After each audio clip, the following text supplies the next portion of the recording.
Born in 1162 with a blood clot in his hand, Genghis Khan's life was marked by an extraordinary twist of fate. From these ominous beginnings, he would go on to become the founder of the largest empire in history. But Genghis Khan was more than just a conqueror. He was a complex figure known for both his tolerance and brutal methods. Today, we'll uncover his harsh early years, his unrelenting quest for vengeance, and the shocking punishments he inflicted on his adversaries. Watch till the end to uncover a journey where reality often exceeds the wildest of stories.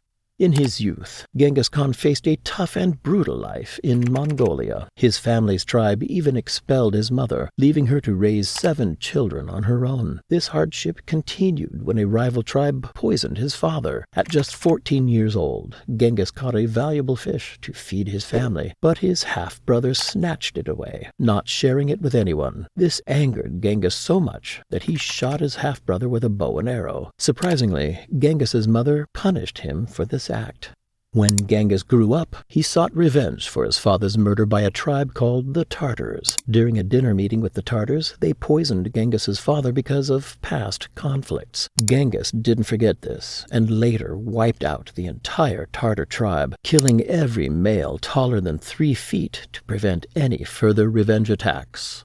As Genghis Khan expanded his territory, he encountered rulers who opposed him. One ruler refused a peace offering from Genghis and paid a gruesome price. Genghis poured molten hot silver into the man's body, painfully killing him. When Genghis reached the city of Zhongdu, modern-day Beijing, he didn't try to breach its massive walls. Instead, he starved the city's people, making it easier to conquer. Many in the city died of hunger and resorted to cannibalism. After they surrendered, Genghis burned the city, leaving a horrifying scene of bones piled as high as mountains and soil shining with human fat.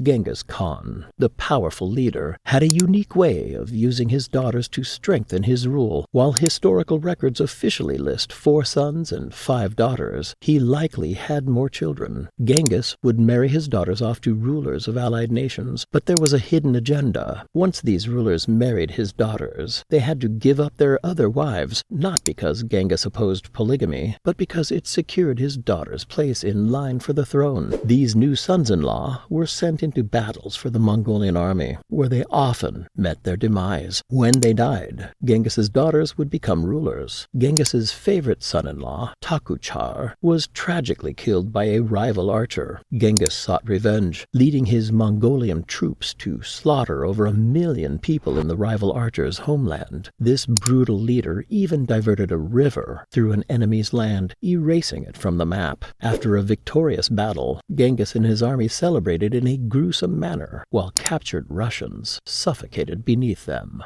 Genghis Khan's legacy is a complex tapestry of tolerance and intolerance. Historians offer varying perspectives on his openness to different cultures, citing his consultations with religious leaders of diverse faiths. However, Genghis displayed a stark aversion to Muslims and Jews, compelling them to forsake their religious practices and diets. Surrendering soldiers faced a grim fate, forced onto front lines as human shields and coerced into life-or-death combat, earning a place in his army only if they proved their mettle under the threat of his sword. Comparatively, Genghis Khan's brutality is eerily likened to Joseph Stalin, the former Soviet leader, with estimates suggesting that Genghis and his Mongolian forces may have been responsible for nearly 40 million deaths, dwarfing Stalin's toll of approximately 20 million. His secretive burial epitomizes his enigmatic persona, hidden deep in a forest by enslaved individuals whom soldiers subsequently executed to safeguard the grave's secrecy. Trees were planted to obscure the location further, and even those who planted them met the same fate, ensuring that Genghis Khan's tomb remains undiscovered to this day, while traces of his DNA endure in some descendants.